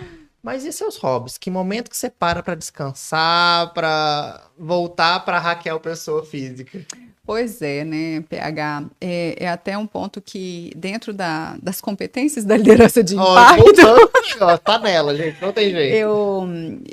Foi recente que eu descobri assim, uma teoria para fundamentar isso, mas fez muito sentido para mim, né? É a chamada pirâmide da alta performance. A base da pirâmide da alta performance é a atividade física. E eu sou apaixonada pela atividade física. Então, assim, eu falo que às vezes eu queria que meu dia tivesse um pouquinho mais de horas. Conseguir. Para eu fazer mais do que eu queria, mas desde criança, assim, desde 10 anos de idade, minha mãe me pôs numa academia e lá fui eu aprender a fazer ginástica e fiquei a vida inteira em alguma atividade, natação, vôlei, academia, só em dança que eu não sou muito boa até hoje. Já me matriculei também, mas não deu certo. Mas 5 anos atrás eu descobri o triatlon. Foi assim, encorajada pelo meu irmão mais velho, Eduardo. Ele já fez Iron, que é a modalidade mais de longas distâncias, né, do triatlon. O triatlon ele é multimodalidades, é a corrida, na verdade começa com a natação, depois a gente anda de bicicleta e por fim a corrida. E aí eu comecei, já corro tem muitos anos já. E eu falei, bom, já sei andar de bicicleta, já sei nadar, agora é só juntar, né? Eu já sabia fazer tudo, era só juntar. E é interessante que hoje, fazendo essas reflexões, contando aqui a minha jornada, você sabe que eu faço até uma metáfora, né, da minha vida. Eu acho que eu corro, nado e pedalo por onde eu vou. Pouco mãe, empreendedora, professora. E a minha energia, parte dela vem daí, né? Eu falo que eu sou... horas que você treina? Normalmente de manhã. De manhãzinha? De manhãzinha. Não tão cedo, porque como eu tenho... A Bia estuda de manhã, a Bebel estuda à tarde. Então, eu espero a minha ajudante chegar, e aí quando ela chega é que eu não deixo o Bebel sozinha. E à noite você dá aula? E à noite eu dou aula. Só que eu acho não, né? Eu tenho certeza. Durante essa minha fala, eu falei sobre equilíbrio várias vezes. E até em relação aos esportes, eu tive que encontrar um ponto de equilíbrio, porque quando eu tomei gosto mesmo pelo triatlo, embora eu seja uma atleta amadora e assim, peba, já ouviu essa expressão? Peba. Não, ciclista peba. É como se fosse fraco? É, aquele que vai para passear, que não é muito apegado com o resultado. Eu sou assim, eu sou bem, eu não sou... Você faz porque gosta mesmo. Exato, eu nunca adoro ler, eu sou uma leitora assim, viciada, sempre eu tô lendo algum livro e gosto de compartilhar o que eu tô lendo, conto ali, faço um resuminho e coloco, né, nas minhas redes, indico o livro para as pessoas, falo dos livros nos meus treinamentos.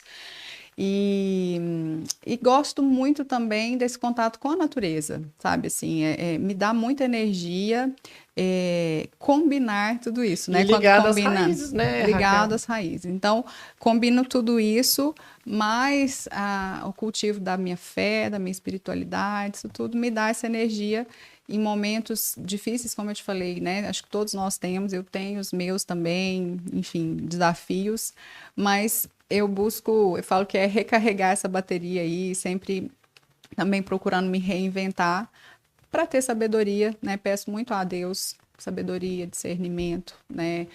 Como a gente falou, a área que eu trabalho é uma área que impacta muito a vida das pessoas, né? Então, quando um aluno, como você falou, a Priscila, né? Eu encontro alguém que fala, nossa, professora, lembra aquele dia que você falou tal coisa assim na sua aula?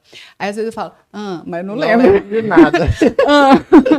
Professora, aquilo mudou minha vida. Gente, eu falo, é tão sério isso, né? Você pensar que de alguma forma... Trazendo aqui para o podcast, você falou diversos termos Sim. aqui, diversas falas super importantes, mas está registrado, né? Quem quiser assistir vai estar lá, então agora não dá para esquecer não, Raquel. É isso aí, agora ficou registrado parte dessa história e que, enfim, é o que eu peço a Deus, né? Que eu possa ter... Se ele me conceder mais tempo aqui, enquanto eu estiver aqui, tenho boas referências para continuar em movimento, né? É isso aí. Raquel, preciso te agradecer por vir ao PHCast contar essa história de sucesso. Daria para a gente continuar falando mais histórias, né? Entrando mais nos assuntos. Mas a gente precisa encerrar. Né? Sim. Foi um prazer te receber aqui, uma honra mesmo, né?